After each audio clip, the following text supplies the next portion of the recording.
உடம்பு ஆரோக்கியமா இருக்க இந்த முருங்கைத்தலையை வச்சு இன்னைக்கு சூப்பு செய்ய போறோம். வாங்க எப்படின்னு பார்க்கலாம். அப்படியே மறக்காம ஒரு லைக் போட்டுருங்கப்பா. தண்ணி ஊற்றி முருங்கைக்கீரையை வேவிச்சுக்கலாம். சுத்தம் பண்ண முருங்கைக்கீரை, மஞ்சத்தூள், சின்ன வெங்காயம், தக்காளி, கல் உப்பு,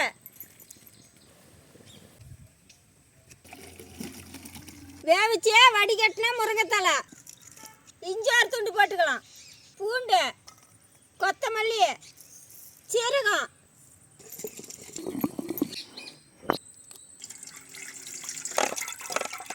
ஆட்டி வடிகட்டின முருங்கைச்சாறு, மஞ்சத்தூள் கொஞ்சம் போட்டுக்கலாம், கல் உப்பு.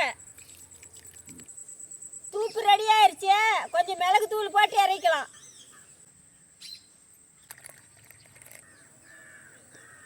முருங்கைத்தலை சூப்பு சூப்பராக இருக்குது. நீங்களும் ஒரு நாளைக்கு வீட்டில் செஞ்சு சாப்பிட்டு பாருங்கப்பா.